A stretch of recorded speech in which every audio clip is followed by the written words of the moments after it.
des raccourcis de l'esprit, des biais cognitifs qui, finalement, nous privent de nous enrichir. Par exemple, on va en avoir un qui, typiquement, qui est la gratification immédiate. On va tendance à privilégier le plaisir immédiat que le plaisir à long terme. De base, on fonctionne comme ça. Le conscientiser, ça aide à inverser la tendance. J'aimerais qu'on en explore d'autres qui, justement, nous empêchent de nous enrichir. Donc, pour lutter contre la gratification immédiate, moi j'ai mis en place juste un truc dans ma famille avec mes enfants qui est redoutable. C'est hyper simple, ça demande aucun effort, mais ça a un gros impact, je trouve. C'est que quand il y a de la publicité sur YouTube, quand on est en train de regarder un documentaire, quand on est en train de regarder la télé, quoi, s'il y a de la publicité, je coupe le son. Et si tu l'entends pas, la pub, bah, tu la regardes pas.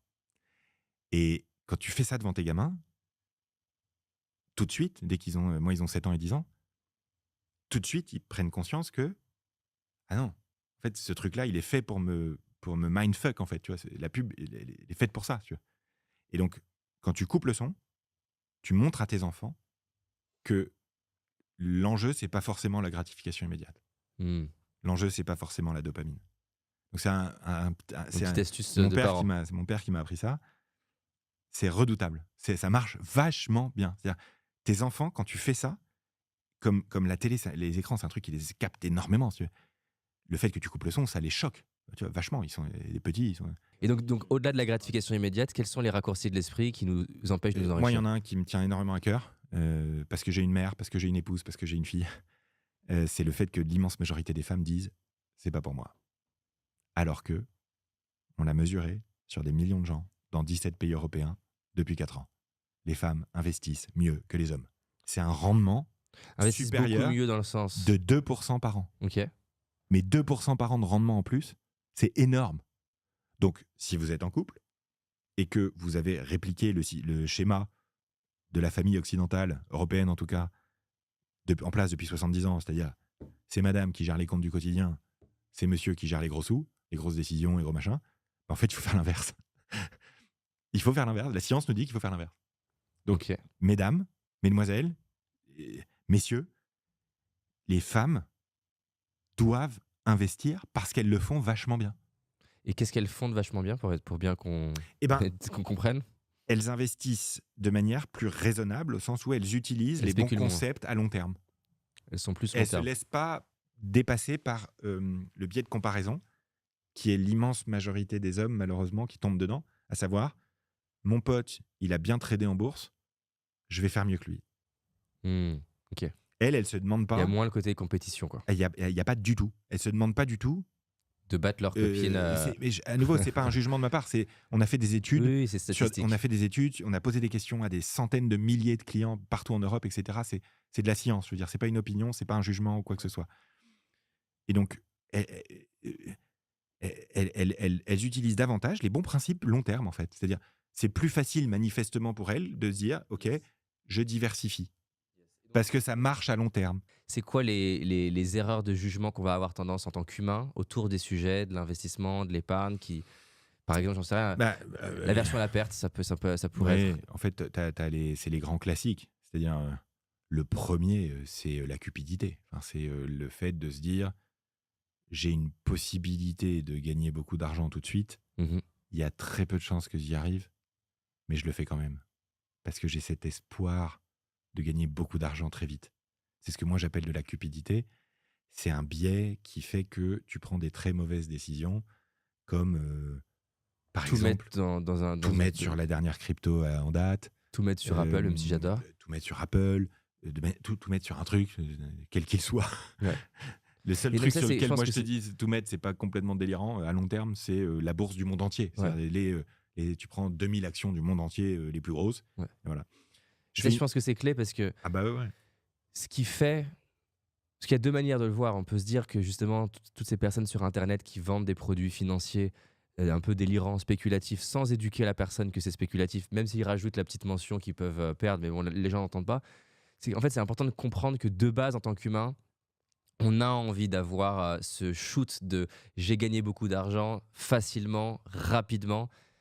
Et ça aide de se rendre compte que on a tous une dimension, pour reprendre ton terme, de cupidité. Et que naturellement la partie émotionnelle plus primitive de moi, elle va être sensible à ce discours qui me dit que avec peu d'efforts, je vais pouvoir faire un x10 ou un x3, ce qui serait déjà enfin, ce qui serait complètement délirant déjà. Euh, et ça aide. En fait, tu vois, quand tu reviens sur le 5-10%, ça aide de se dire, moi ça m'aide de me dire, quand quelqu'un me promet qu'avec soi-disant très peu de risques, en un an, je vais faire 20% d'intérêt ou plus, déjà pour moi c'est alerte. Alors, oui, parce que la majorité des gens qui vendent ça sont des menteurs. Voilà, quand je dis alerte, ça veut pas C'est dire que j'y vais pas, hein. c'est Ça veut possible. dire juste, attention, Voilà. regarde. Il se trouve que moi, je connais, j'ai plein de copains, parce que c'est ma carrière depuis 20 ans aussi, et donc c'est devenu des amis qui gagnent leur vie en bourse, en faisant de la spéculation. C'est possible, Claire. mais c'est des ultra passionnés, et il y en a certains, voilà. Donc je veux pas que les gens pensent que c'est totalement impossible. C'est possible de faire 20% par an en bourse, ce qui est très rare, c'est de le faire tous les ans. Oui, Warren Buffett, je Ce crois qui- que c'est ça, 20% C'est moyenne. incroyable, mais voilà, des Warren Buffett, il n'y en a pas 50. Ouais. Et mon Donc, point, juste pour être sûr que moi je me sois bien exprimé, voilà. c'était pas de dire que c'est Mais pas c'est possible. un red flag. C'est attention creuse, quoi. Ah, ça, c'est clair. Ça, c'est clair. Ça, c'est clair, parce que la personne qui est capable de faire 20% par an en bourse, la probabilité qu'elle fasse une formation, Ou même pas qu'une formation, hein, je parle même d'un produit financier qu'elle vende. Surtout, moi je pensais surtout Ouais. à ça, hein. bah c'est ouais, non, des produits financiers qui, par eux-mêmes, tout seuls, vont faire 20% par an, j'en connais pas. Ce que je connais, c'est des gens qui investissent activement, qui font du trading, qui font vraiment de l'investissement actif spéculatif, et qui réussissent, par leur méthode d'investissement et de trading, à générer cette performance-là. Mais un seul produit qui te fasse 20% par an, Ouais. ça n'existe pas. Et j'aimerais parler d'un autre biais qui, moi, pareil, à chaque fois, ça me fait tourner les yeux quand je l'entends ça, parce qu'en fait, on est très affecté par ça, l'humain. Et encore une fois, c'est ni bien ni mal, mais juste au moins que les personnes le sachent quand elles nous écoutent, là, c'est que la technique qui va être beaucoup utilisée, et encore une fois, la technique en elle-même, elle est pas mauvaise, c'est juste en avoir conscience. C'est que souvent, la personne me dit, donc premier red flag, elle me dit, ouais, j'ai vu tel truc, je peux investir. Il parle de 15, 20, 30%, peu importe, plus. Donc pour moi, dans ma tête, je dis red flag. Donc je dis à la personne, t'es sûr de à quel point t'as creusé. Et souvent, le deuxième niveau de réponse, c'est, ouais, mais ils ont montré des exemples de personnes qui ont réussi. Et en fait, là, il y a un gros biais. Je me souviens plus le terme du biais cognitif, comment il est, le nom qu'il lui donne. Mais c'est qu'on va avoir tendance à surévaluer un exemple versus une moyenne, une statistique. Et donc, c'est pas parce que telle personne. C'est un biais de confirmation, non? C'est une forme de biais de confirmation, c'est-à-dire tu te confirmes dans ta croyance C'est pas- via un exemple. Alors, le biais de confirmation, c'est vraiment l'idée que je sélectionne ce qui corrobore ma vision du monde. Ouais. Là, c'est dans le sens qu'on a tendance à surévaluer. En fait, on est câblé, l'humain, à être plus sensible à un humain que à une statistique. Et c'est ce qui fait typiquement que si je te dis il y a tel million d'enfants qui meurent, tu vas être moins touché que si je te montre un enfant qui meurt. Donc ça, c'est important de le comprendre. Ça va nous affecter dans tous les sens. Et donc typiquement, c'est pas parce que la personne me montre 10 histoires de personnes qui ont utilisé son produit financier et qui se sont enrichis que ça veut dire que statistiquement, j'ai les mêmes chances. Et c'est très dur à comprendre ça parce qu'en fait, on va être tellement influencé. On est plus. Dans le documentaire de Bill Gates, il le dit, il dit les gens sont plus sensibles à une personne que 1 million. Et tu vois, quand tu regardes aussi le making-of de Game of Thrones, il explique dans la dernière scène, les gens n'aiment pas la dernière saison, mais bref, où t'as toute la citadelle qui est en feu. Et ils se rendent compte que, en fait, voir une citadelle en feu, ça va toucher personne. Parce que t'es depuis le dragon qui brûle tout. Et ils se disent, pour que les gens vivent l'émotion, il faut qu'on vive la scène via Arya, qui est un des personnages, qui, elle, va devoir s'échapper d'une citadelle en feu. Enfin, je dis ça parce que très souvent, j'entends, mais oui, mais regarde, il a eu tel résultat. Mais non, mais ça ne veut rien dire. Parce que, je sais plus qui dit ça, il dit... et pour justement argumenter sur les newsletters de fonds d'investissement, en soi, si... je sais plus l'exemple que c'est, mais moi, ça m'avait fait réfléchir, ce truc de... Je prends l'argent de tant de personnes, je l'investis à plein d'endroits, je vais naturellement pouvoir sélectionner dans mes investissements des endroits qui ont une surperformance. Et donc, sans mentir, je vais pouvoir dire, regardez, pour tel client, on a eu telle performance, mais en fait, ça ne représente pas ma performance. J'ai juste sélectionne ce que tu as envie de voir, quoi. Et donc, j'ai du mal à essayer de le verbaliser, mais j'entends beaucoup ce raccourci-là. C'est pour ça que moi, je parle que des moyennes. Et j'essaye de l'incarner. Parce que j'ai bien conscience qu'il faut toucher les gens et qu'une moyenne, ça les touche pas. Moi, ces moyennes-là, elles ont changé ma vie. Donc, c'est pour ça que je suis légitime pour en parler aussi. C'est que d'apprendre à gérer mon argent après avoir appris à gérer mes émotions face à l'argent, ça a changé ma vie, en mieux.